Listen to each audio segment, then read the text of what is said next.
Hello and welcome to the 2013-2014 RWJF Roadmaps to Health Prize Informational Webinar. My name is Julie Willems Van Dyke and I am the Deputy Director of the County Health Rankings and Roadmaps program here at the University of Wisconsin Population Health Institute, and really happy to have you here with us this afternoon. Joining me this afternoon is Abby Kosky, Senior Program Officer with the Public Health Team at the Robert Wood Johnson Foundation. Hello, Abby. Good morning, Julie. Good afternoon. How are you? I'm doing well. Between Abby and I, our goal today is to provide you with information about the RWJF Roadmaps to Health Prize. First of all, to help you learn the context of why we have this prize, and then second of all, to help you understand what you would need to do to apply and win the prize, and third of all, to introduce you to our inaugural prize winners from the program. Many of you are probably familiar with GoToWebinar. You will see up in the upper right-hand corner of your screen, you see a little toolbar, and there's a little arrow that points to the right or points to the left that will open or close the toolbar for you. And you will also see a place for questions, a box for questions. We have several hundred people on the line with us today, and so we will be answering all questions via that chat box. So as Abby and I go through the information, if you have a question, if you need clarification about something, please feel free to type it into that question box and submit it to us, and we will reserve plenty of time at the end of the webinar to answer as many of those questions as we can. And if we're not able to get to all of them, we will add the questions that that are posed to us through this webinar to our frequently asked question document that you'll find on our website, and we'll point you to that later. Abby and I work with a great team that are part of creating and administering the RWJF Roadmaps to Health Prize. That includes our colleagues here at the University of Wisconsin Population Health Institute, Bridget Catlin and Kirsten Siemering, our many colleagues at the Robert Wood Johnson Foundation, and many partners throughout the nation.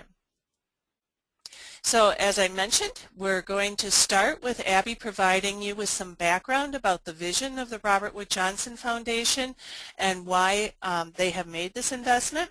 Then I will provide you with a little bit of context about the County Health Rankings and Roadmaps program and how the prize fits into that. Then Abby will talk a little bit about the purpose of the prize and introduce you to the 2013 winners, and then she'll turn it back to me and we'll go through in great detail the application and selection process so that you can determine whether this is a good fit for your community. And then, as I mentioned, we will be sure and reserve time at the end for questions. So Abby, let me turn it over to you. Great. Thanks, Julie. And on behalf of the Robert Wood Johnson Foundation, I'd like to welcome you all to our call today. I know that your time is precious, so your spending it with us is something we very much appreciate. I will say I'm particularly excited for our conversation today and to be kicking off the second call for applications for the RWJF Roadmaps to Health Prize. In the 6 years that I have been at the foundation, I will say the prize has been one of the most exciting and inspiring opportunities that I have had the good fortune of being a part of, and I'm excited to really share this opportunity with all of you today. For those of you that don't know the Robert Wood Johnson Foundation, we're based in Princeton, New Jersey, and we are the nation's largest foundation committed to addressing health and healthcare in the United States. Our mission is to help all Americans lead healthier lives and to get the care that they need. Those of you that do know the foundation might know that we just celebrated our 40th anniversary for the past year. For us, it was an opportunity to reflect on 40 years of working with diverse people and organizations to improve health and health care around the country. This past year also marked the very first announcement of the RWJF Roadmaps to Health Prize winners, an announcement of 6 innovative and bold communities that are working at the forefront of health, and that was an announcement that we made in February of this year. The prize and the work of the prize winners really reflect so much of what we have learned here at the Foundation about improving health and what it takes. It really reflects the need for partnership, for dynamic leadership, for strategies to engage the community, strategies for sustainable change, whether that's policy, systems, or changing the environment, and a real commitment to using data and evaluation. The work of the prize-winning communities and the prize itself reflects the growing realization and our commitment at the Robert Wood Johnson Foundation to the fact that our health begins in our neighborhoods, in our homes, our schools, our workplaces, and just as our health grows out of the places where we live, the solutions are grown out of and realized in our neighborhoods and communities as well. We believe that the way to move the needle on health outcomes in our country is not just through more or better health care, but really by addressing the root causes of poor health and by removing obstacles to good health and quality of life. The RWJF Roadmaps to Health Prize and the prize winners really push us and push the nation to envision a new future around health, a future that requires leadership across all sectors, new voices of the community and youth, and those that face the biggest barriers to better health. We, as an organization, as a nation, spend a lot of time talking about the need to improve health outcomes. We talk about the challenges our nations face when it comes to health and health care. Often we call for solutions and for action. And this is important to move the needle. But equally important is the opportunity to pause and to recognize what action has been taken, to recognize what successes have been won, and to recognize how much progress has been made when it comes to improving health and the lives of others. For us, the prize has and is intended to celebrate that action and to really recognize, again, how much has been done and to inspire us, inspire leaders and communities across the country to help elevate proven and new strategies for addressing health in communities. For us, the Roadmaps to Health Prize is about how real communities are implementing real solutions that have real impacts that allow us and allow Americans to live longer and healthier lives. So as you'll hear from Julie, the prize and the broader County Health Rankings and Roadmaps initiative is about recognizing that where we live matters to our health, and that local communities and leaders are playing and are positioned to play a critical role in identifying strategies to improve health. And this is something that we collectively believe that will improve health across our nation. So we see the prize as a critical platform for really advancing the movement to improve health. And again, we are enormously excited to have you on the phone today to talk about this opportunity. So with that, I'll turn it over to Julie.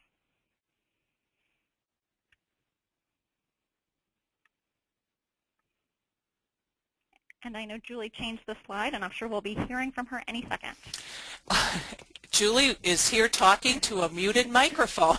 So thank you, Abby, for that wonderful introduction and for that important context of how the prize fits into the broader vision of the Robert Wood Johnson Foundation, and now a little bit more about how it fits into the vision of the County Health Rankings and Roadmaps. I know a number of people have inquired about whether this session is being recorded and whether the slides will be available to you. And the answer to those questions is yes on both accounts. This session is being recorded and will be available on the prize website within the next few days, and the slides will also be available there shortly. So as Abby mentioned, this is the RWJF Roadmaps to Health Prize is an integral part of the County Health Rankings and Roadmaps program. I am sure many of you are aware that the 2013 rankings were released just a few days ago on March 20th, and I hope many of you have had the opportunity to take a look at your community's rankings at countyhealthrankings.org. At our website, you'll be able to click on your state, click on your county, and find a wealth of data about your community that puts it in context with how your community is doing in terms of strengths and challenges compared to other counties within your state. As important as the data is to help you understand where your community is, what is even more important is the model that underpins the data. And we'll be talking a lot about the County Health Rankings model as we delve further into the criteria for the prize. But you can see that we are really using the County Health Rankings to create a whole different conversation around health, as Abby has referenced in her opening remarks. We really want people to think about health as more than just health care, although you'll see in the health factor boxes there that access to and quality of health care is certainly an important factor that contributes to health. But even more important are factors such as health behaviors, the environments that help support those healthy behaviors, and social and economic factors. And it is all of these factors that you see in those blue boxes that contribute to how long we live and how well we live. So the County Health Rankings and Roadmaps program is really about creating a movement so that more and more local communities, such as the communities you live in, will implement policies and programs that support the improvement of those health factors so that people can live longer and healthier lives. So one way we do that is through the data that is presented each year and released in the spring. A second way we do that is through the County Health Roadmaps website. What you'll find in the website is a variety of tools and resources about what you can do to take action. And I suspect as you look at this Take Action cycle, many of you will see, oh, we're doing that in our community. We've brought those kind of partners together that you see in the middle of the cycle. We're working together. We've looked at our needs and resources. We've focused and made priorities about what's important, and we're now focusing on choosing effective policies and programs and implementing them to take action to improve health. The Roadmaps website has a variety of resources that will help you in your efforts, including a database called What Works for Health that will help you explore evidence-based policies and programs.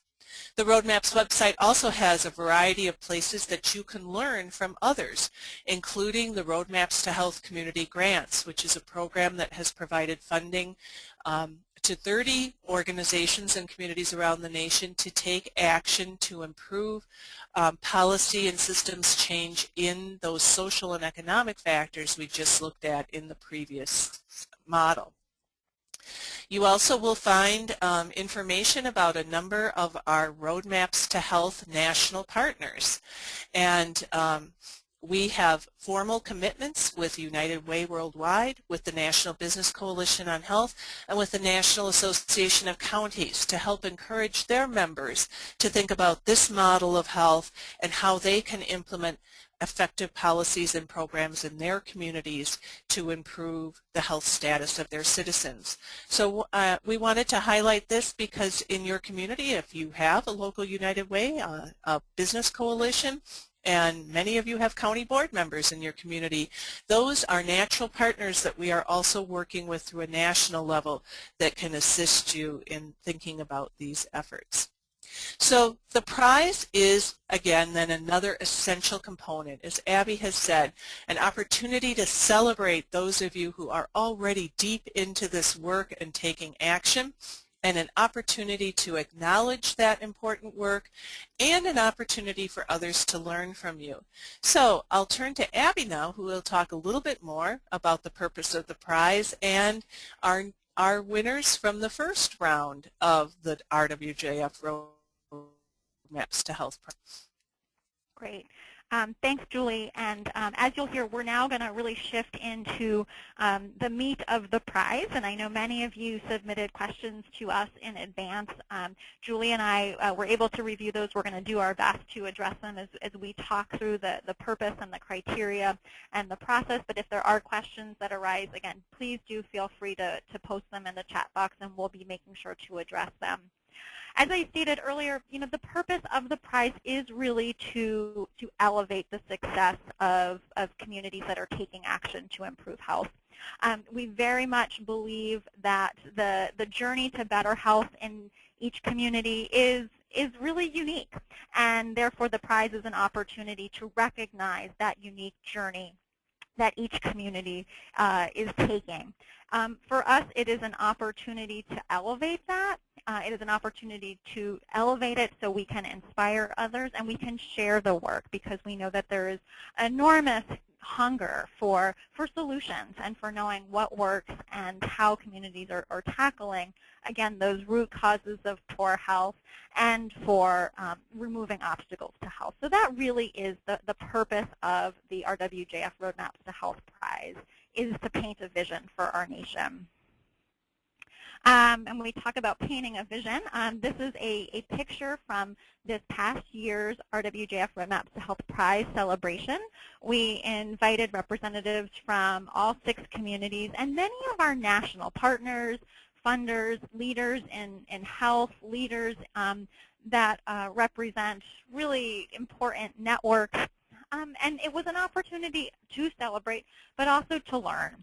And not only, is our commitment to learning from the Roadmaps to Health Prize winners something that happens at this event, but is really an ongoing process. And we at the foundation are really committed to elevating the work, sharing the work, and providing opportunities for others to learn from the prize-winning communities. So we've talked about this inaugural round of RWJF Roadmaps to Health Prize winners, but we haven't told you who those prize winners are. And as you can see here, that first cohort includes Santa Cruz, California, Manistee, Michigan, Cambridge, Massachusetts, Minneapolis, Minnesota, Fall River, Massachusetts, and New Orleans. And I really would encourage you, if you haven't already, to go to the links that are included on the slide here, because it allows you to see the stories of these communities. It allows you to see how they are transforming health in their communities and to get to know them. Also to get a sense of how we are telling the stories of our prize winners, how we're elevating their voices and the voices of their communities, really giving that platform to elevate the work. So again, I would encourage you to go spend some time and visit these communities. I will say, just because I know the question has come up, and I really want to reiterate the point that we are looking to recognize the unique approaches that communities are taking. So these are not a template for what we expect communities to necessarily be doing, but they all, in their own way, really reflect the criteria of the prize that we're going to be talking about. You'll also see that these communities are very diverse in their population size, diverse geographically, and that really is just a reflection of the fact that this type of work is happening in communities across the country.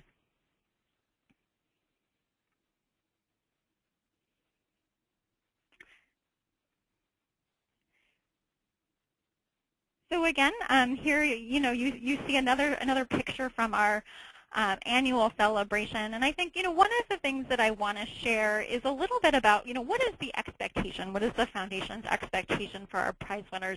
As you have seen, that there's a $25,000 prize for each of the winners. It is not considered a grant. So the prize is a recognition of work that you've already accomplished, unlike a grant, which is oftentimes funding for work that you propose to do in the future. So it really is up to you and your community on how those dollars get invested. That said, there is an expectation that you want to share the work that you're doing. And for us, that means the ability to talk with you. It means the ability to send in a video crew to your community to capture what's happening. It means participating at our celebration and learning event. And it also means being willing to participate in some of the media outreach and other learning opportunities. I can say that even with this initial cohort of our prize winners, there have been opportunities for speaking engagements, opportunities to present at conferences, A number of our prize winners have in the past weeks done op-eds using the prize as an opportunity to really make the case for the work that they're doing or new work that they're trying to advance. We've also had a couple of our prize winners already appointed to national committees, and so it really does become an opportunity to share the work you're doing broadly, and I would say that is an expectation and something that we hope all of our prize winners will really see as part of the responsibility of being a winner. And with that, I'm going to let Julie dig into the actual application and selection process. Great. Thank you, Abby. So I know many people are popping through with questions about the actual application and selection process, so let's move into this content, which I know is really interesting to you.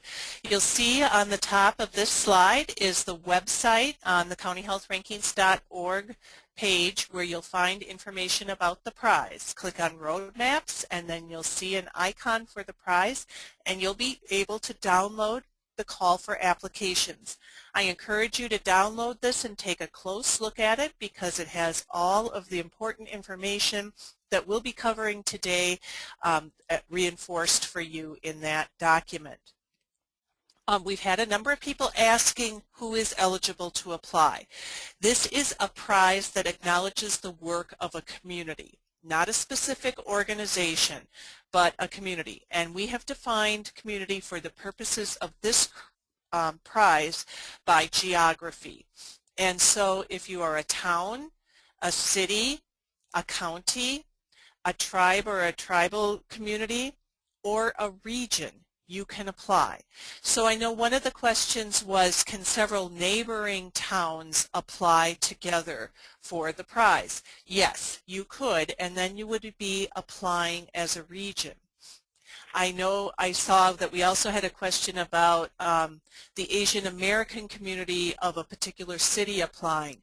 That would not qualify as an eligible entity to apply because we are using geopolitical boundaries versus other definitions of community for the purpose of this prize. However, if that organization represented specific neighborhoods within a city, they could certainly apply as a region or a city in that context.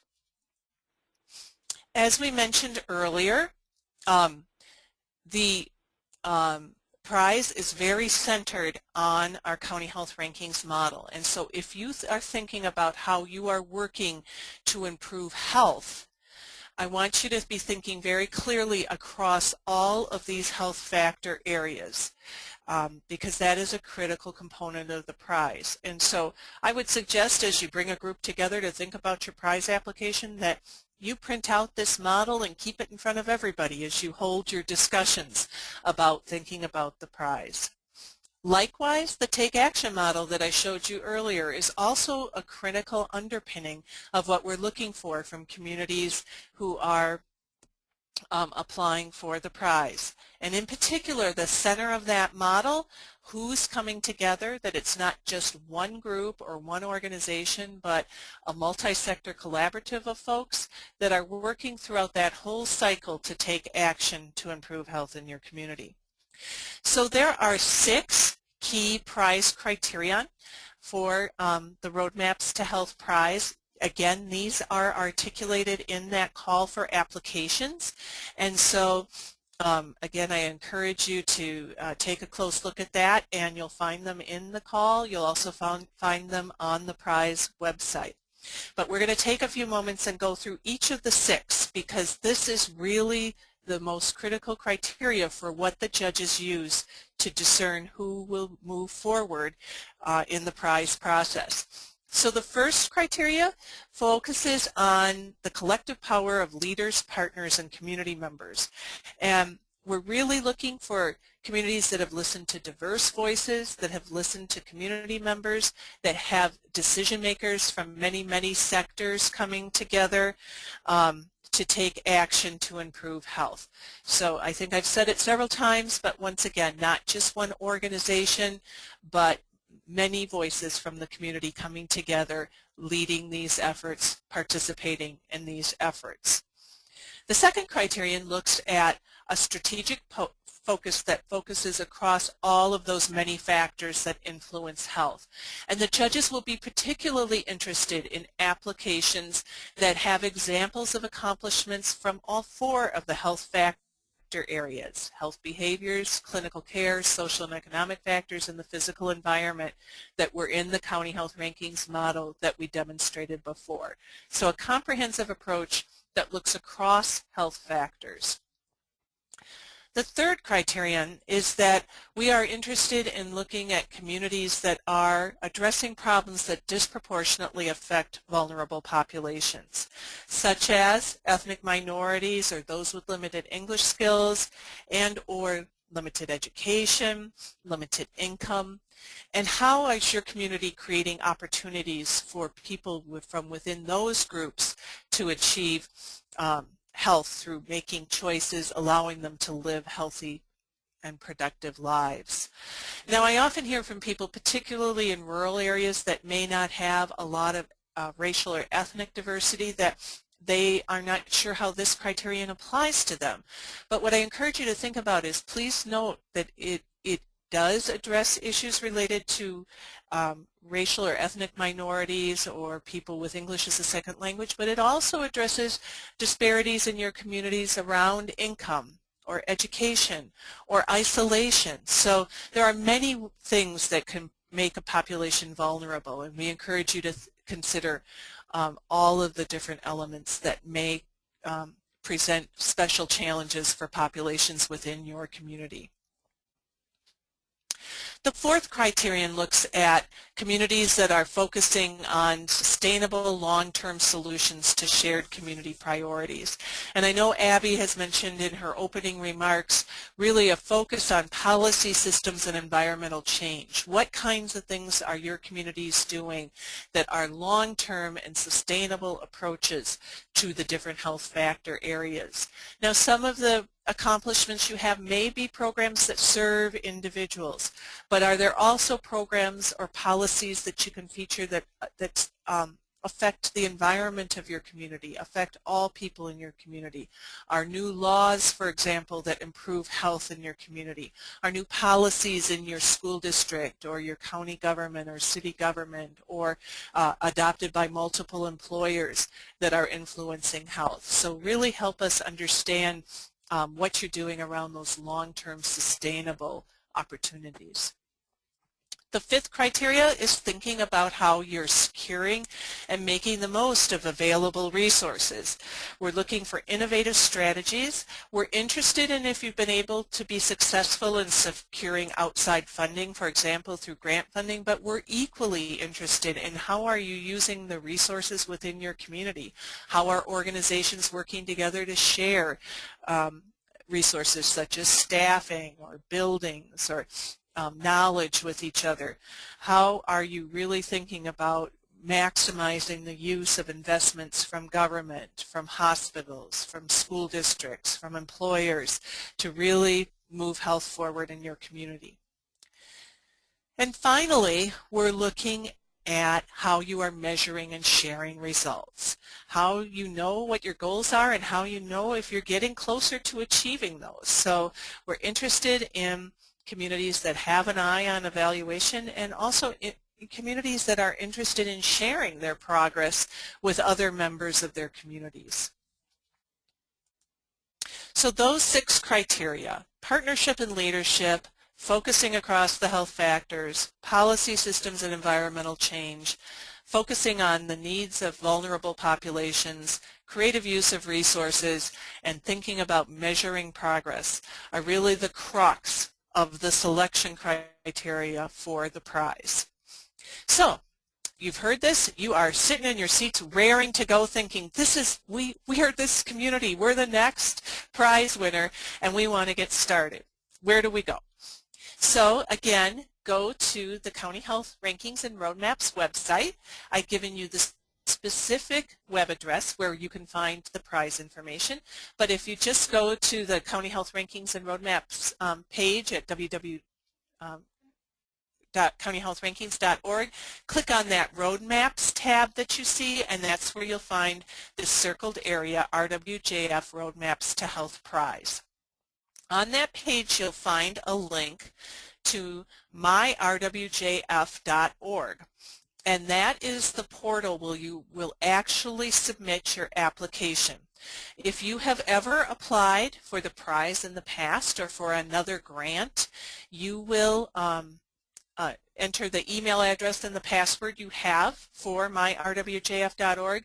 If you're new, you'll see there's a button there for first-time visitor, register, and you can go ahead. It's a very simple registration process, and you'll be able to access this portal. At this portal, you'll find all of the information, including the templates for the applications. You'll find the call for applications that I mentioned earlier. You'll find a link to the frequently asked questions, and you'll find all of the screens that you need to fill out with the information that I'm going to discuss now that you need to prepare to submit the first phase of the application for the RWJF Roadmaps to Health Prize. I strongly encourage you to go in, sign in, or register and sign in and take a look at the myrwjf.org portal earlier in the process. Don't wait until the last day to begin to work in this system. It's a great system. It's really easy to use, but you'll find, first of all, good information there, and you'll have a real sense of what it is you need to do. So there's 3 phases in the application process. Phase 1 is open to all communities in the U.S., states, and territories. Phase 2 will be an invited phase based on applications from Phase 1. So we will take all of the applications that have been received in Phase 1. We will judge them based on that criteria, and approximately 50 communities will move forward into Phase 2, where we will seek additional information from your community to help us understand better how you are working on moving health forward. And then the final phase from those communities that have advanced to Phase 2 is we will select up to 12 communities that will receive site visits, where people will actually come on site and visit your community. So we'll go into each of these phases in greater detail right now, and we will also review the deadlines for those phases as we move forward. So Phase 1 basically involves creating a 5-page essay about your community. We suggest that 1 page of that essay be about your community, an introduction to your community. And here are some key things that you may want to cover. What are the key physical, social, and economic characteristics, important historical or cultural considerations, vital assets and pressing needs, and the genesis, how did your community health improvement activities begin? So give us a quick 1-page, single-spaced snapshot of your community. Help it come alive for us. And then in the remaining 4 pages, we ask you to describe 4 accomplishments that your community has had in terms of moving health forward based on those 6 criteria that we discussed earlier. So as you think about your 4 accomplishments, here are some do's and don'ts. Certainly think about showcasing accomplishments that really reflect the 6 prize criteria. Include specific policies, programs, and strategies that you have used to improve community health. Do consider a mix of new initiatives and initiatives that have been well established and endured over time. So it doesn't all have to be new or all have to be old. We encourage you to think of a mix of those.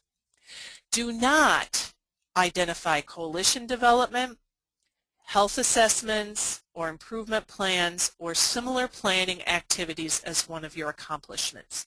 We fully acknowledge that the work to bring a coalition together, the work to create a community health needs assessment or community health improvement plan is important work in your community. But we are really looking for the result of those coalition development and community health improvement planning and assessments. So the accomplishments should really be what has happened as a result of those kind of activities. And the accomplishment that we want to consider for this prize is not those events themselves. So as you describe each of your 4 accomplishments, here are some things to think about. What happened that brought this strategy or this policy or this initiative forward? What's your goal? What are the key activities? Who benefits from it? If there are specific groups that are targeted as a result of this accomplishment, please tell us about that. What individual and organizational contributions have been noteworthy? Really, again, going back to that criteria of leadership and partnership. And what impact have you seen as a result of this? Now, we understand it's one page, single space, so you may not be able to describe all of those pieces in great depth, but really do your best to be succinct and clear and hit the high points of the accomplishment. We really want to understand both what you've done and also begin to understand the process of how it came to be. So that is basically what the Phase 1 application is this one 5-page essay describing your community and the 4 accomplishments. As I said, after those Phase 1 applications are received, we will have a panel of judges review them, and approximately 50 communities will be invited to submit a Phase 2 application. And really, Phase 2 allows us to get a broader, more holistic picture of your community. So we will have additional essay questions that will help the judges understand the broader picture of your community and how your community is exemplifying those 6 prize criteria. Another thing we'll ask our Phase 2 applicants to complete is a draft site visit itinerary. I know every one of those communities will be sure that they will be one of the 12 that will receive a site visit, and so we want you to think about, if we were to come see you, what would you like to show us? And in Phase 2, we will ask communities to submit a brief multimedia presentation.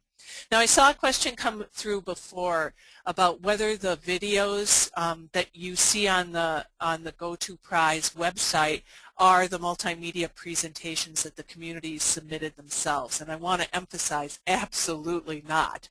Those videos are professional videos that were prepared by the Robert Wood Johnson Foundation after those communities had been selected as prize winners. And those are the kind of videos that Abby was mentioning would be prepared for your community if you become a prize winner. The multimedia presentation can be very simple, very straightforward. We encourage you to use pictures of your community, voices from your community, and on our prize website and our frequently asked questions, we have information for you about really simple, very low cost software that you can use to produce that kind of video or multimedia presentation for your community. So the purpose of that multimedia presentation is really to help your community come to life and not have the judges be just functioning off paper and words on a page.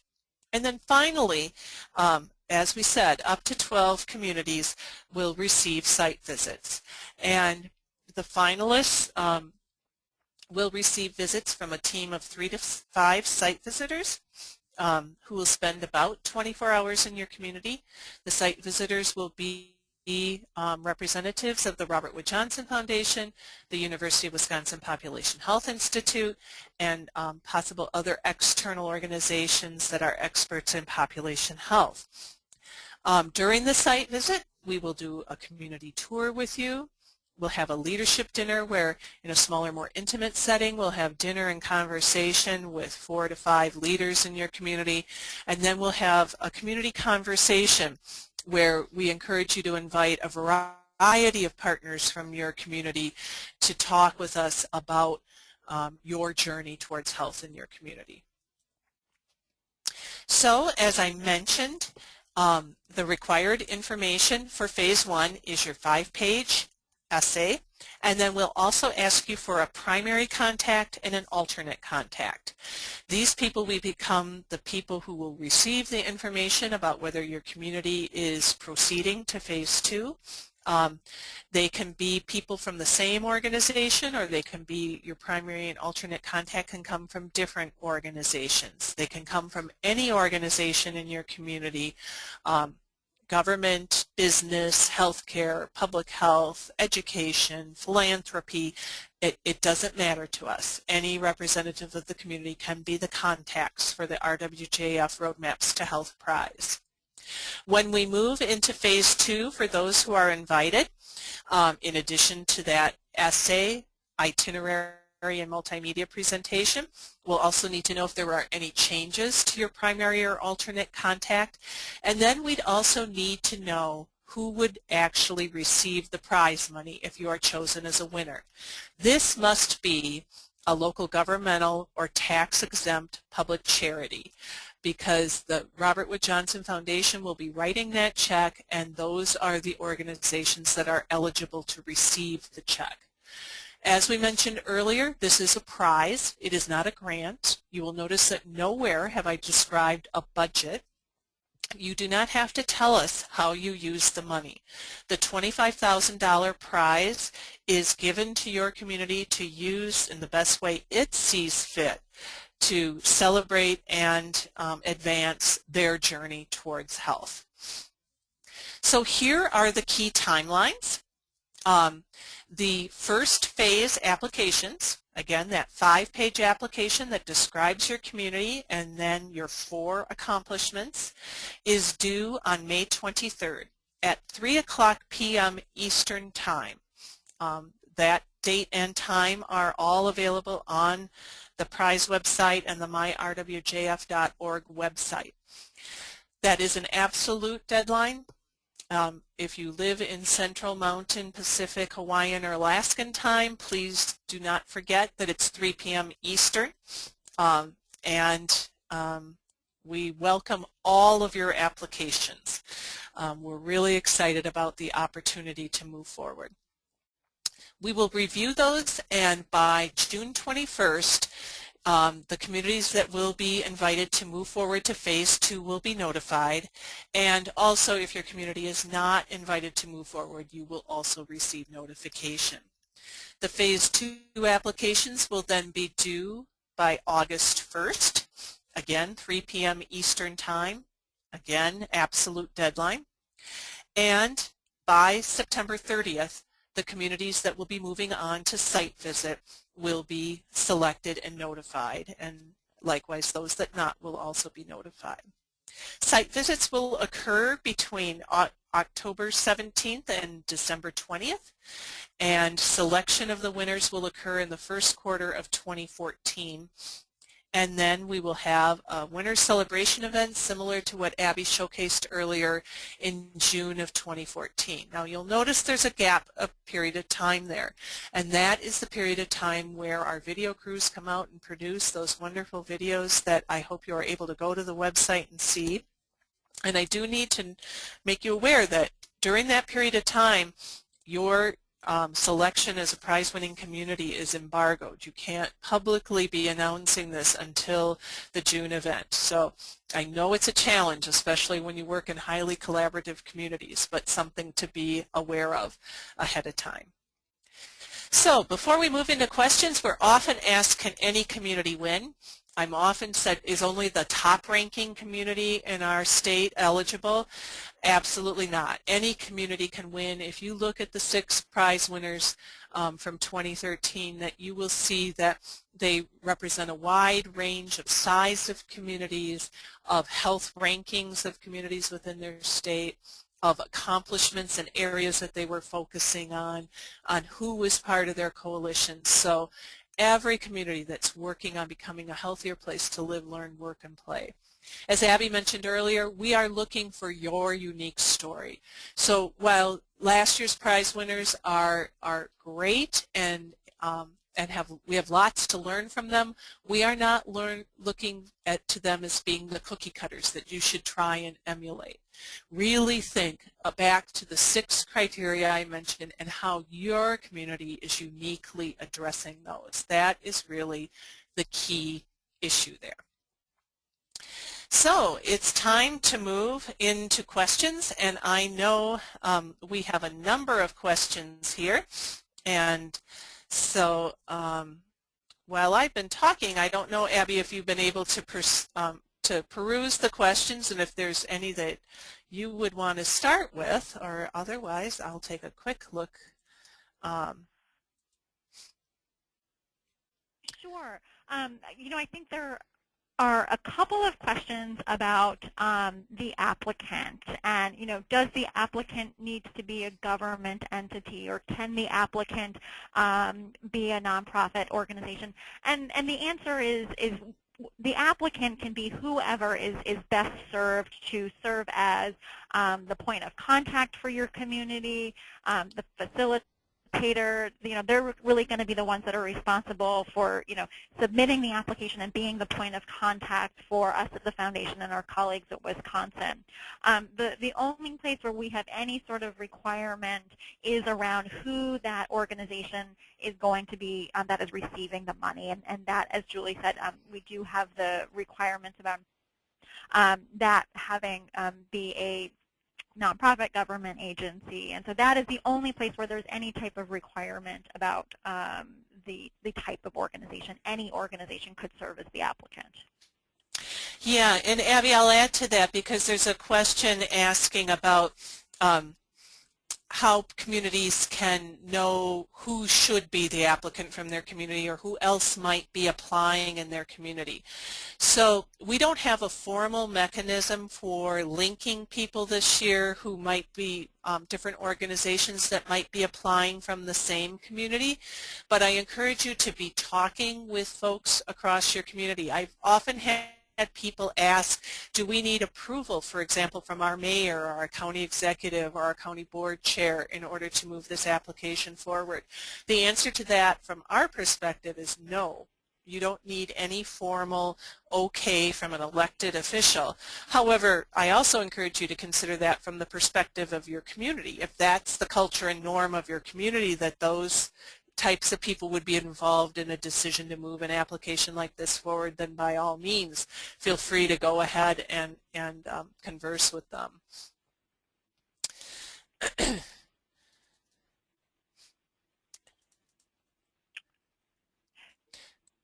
Here's a question. Oh, go ahead, Abby. I was going to say, I saw a couple of questions come through saying, this is interesting. We're not quite ready yet. We need a little bit more time. We're in the process of either doing our plan or implementing activities. Will this prize be around in the future? And how much do the criteria change from year to year in terms of should we be thinking about these criteria as a milepost or guidepost, so to speak? And I can say that, this is a program the foundation is committed to. We do expect to release the next call for applications a little bit of a different time schedule next year because it'll be timed with the announcement of the winners. And like Julie said, we expect that will be June. So I would say, that is our expectation, that this will be an annual program. And, in terms of the criteria, even from last year to this year, we made slight modifications based on the feedback we got from applicants and based on the experience we had working with the communities. But they were minor, and I don't think, and I'll let Julie weigh in here as well, that we would expect to make major changes to the criteria. These are really the types of attributes that we are seeing and the types of attributes we want to see in communities as they make change. Julie, anything to add on that? No, I would really concur with that. I don't think you're going to see dramatic changes in the criteria moving forward. So if you are sitting here today thinking, oh, this sounds fascinating, but I'm not sure we're quite there yet, you could certainly feel very comfortable using our criteria to help mold your effort moving forward. And in fact, we've heard that from communities throughout the nation, that this opportunity to get together, to meet with people across their community, to share what's happening in a community, even for communities that did not win the prize, they have told us that that opportunity to come together and have the conversation has stimulated really great work in their community. And so I think it's very wise to perhaps consider this a multi-step process, is learn about this, bring your community together, and make a fair assessment about whether you're ready to move forward now or not. And perhaps look to the future. The other thing is there's no penalty if you apply this year and are not selected to apply next year. And for those of you who are on the call who applied last year, I mean, we had over 160 applicants and there were 6 winners. I want you all to know that there were some really great applicants that we weren't able to move forward. So while we can't give you explicit counsel on why or why not you were not selected if you applied last year, I really encourage you to, again, go back to those criteria, think about your community, and really encourage you to submit an application going forward. That relates to a question that I see here, a question about a project that's launching a second phase now focused on at-risk populations. Would this be viewed favorably or not far enough along to score highly? So a couple of things show up for me, and Abby, feel free to add in with that question, is first of all, I want to be sure that it's not just a single project, that you're reflecting work across the community as you prepare your application. But then secondly, the fact that you've started some work and are expanding the work now would be a very viable type of accomplishment for us to be looking at and thinking about. So again, all your accomplishments don't have to be fully done. We know this is always a work in progress. And so work that has started, work that is expanding, work that is well established are all viable options for thinking about your 4 accomplishments. Julie, I'm seeing a number of questions come in, specific to the criteria. Again, or not the criteria, but the sort of who is eligible, the eligibility. And I was wondering if you could just restate, who is eligible to apply? What does that mean for, a neighborhood within a city or community? And how is who is eligible to apply different from who the applicant is? Can you just walk through that one more time? You bet. So again, who is eligible to apply is community is defined by geopolitical boundaries, with some caveats. Okay, so again, if you're a town, a city, a county, you're eligible to apply. I think those are pretty straightforward. If you're a tribe or a tribal nation, you're eligible to apply. You're also eligible to apply if you are a region.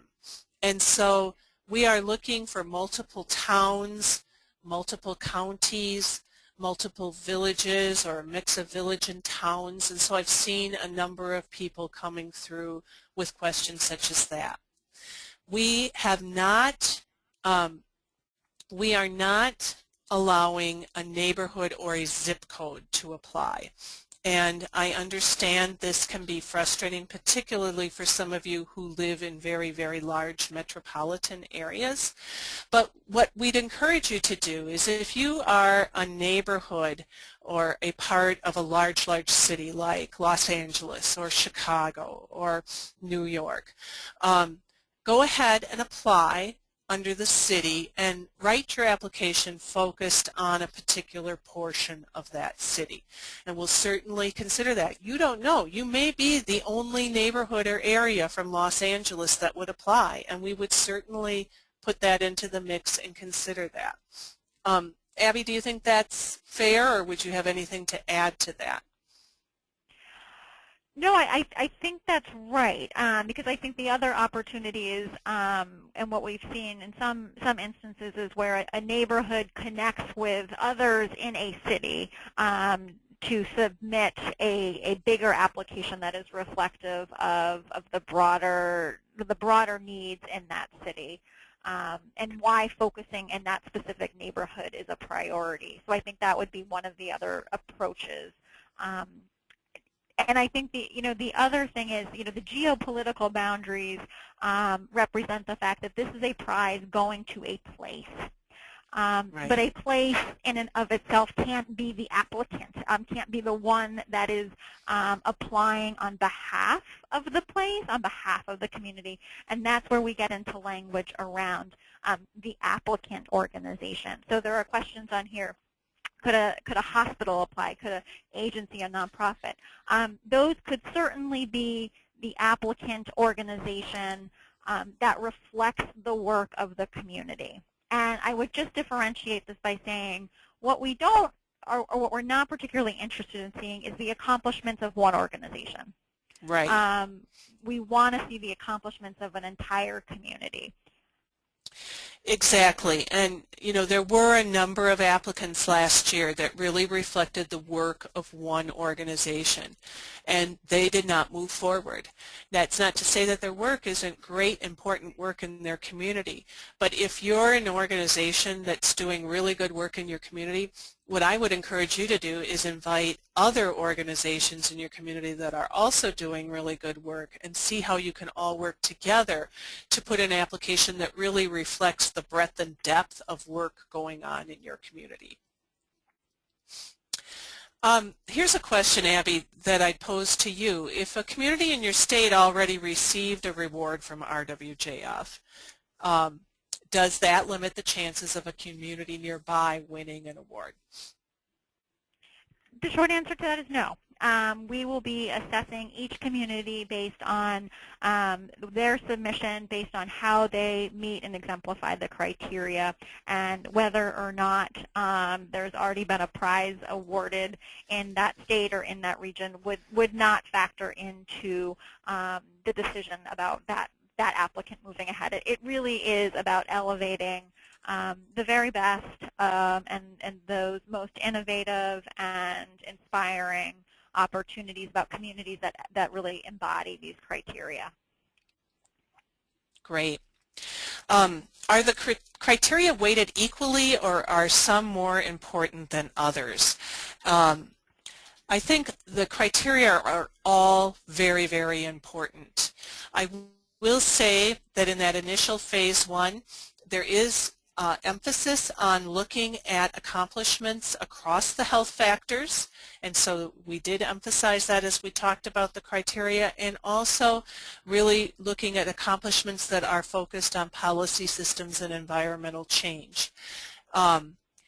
We look at all 6 of the criteria as we look at moving applications forward from phase 1 to phase 2, but those are particularly critical. So I think it is highly unlikely that we would move forward applications that only had accomplishments in one of the health factor areas, or that had no accomplishments that were focusing on thinking about the broader long-term sustainable change through policy systems and environmental change. Not impossible, but unlikely that those would move forward. So I think, again, they're all very, very important, and so it's kind of like an obstacle course. About you get past the first obstacle, then there's the next one and the next one, and so I shouldn't have used that analogy. These are not obstacles. These are stepping stones about how we look at how a community is evaluated. So they're all very important in the long-term process, but we certainly want to see communities that are looking across those health factors and looking at long-term sustainable change. Anything you would add to that, Abby? Nope. Okay. I think we've answered a lot of a question about a limit to how many applications community can submit. We really encourage you to collaborate and submit one application on behalf of your community. If there are multiple applications from a community, they will each be judged independently and decisions will be made about which one would move forward from there. But again, it will reflect better on your community if those communities, if organizations have come together and submitted one application on behalf of your community. I know we're at about the top of the hour, or a few minutes past, and so I think we're going to wrap up here. We've gotten to many of the questions, but we will be sure to review these questions and add questions that are not already in our frequently asked question part of our website based on today's webinar. I strongly encourage you to visit the references that are up on the screen right now, general information about the prize and the frequently asked questions. You'll find lots of detail about the prize, the selection process, the criteria in those FAQs, and as I said, we will add to them after today's webinar. And then finally, many of you have been getting responses from my colleague Kirsten Siemering, who is the manager of the RWJF prize. She's been typing answers to a number of you, and Kirsten is available to answer your questions as you move forward in the process. Her phone number and her email address are there. So we encourage you to be in touch with her. We really want to be available to assist you as you work on this process moving forward. I know a few people have come on late and just want to re-emphasize for them the whole webinar has been recorded and will be posted on the County Health Rankings and Roadmaps Prize website, so you would be able to listen to it. It will be available there within the next day or two. So thank you again for your attention, for your time, and we greatly look forward to your applications. Abby, any last words for the audience before we sign off? No, thank you, Julie, and thank you all for joining us. We're looking forward to seeing applications from many of you. Thanks. Have a great day, everyone.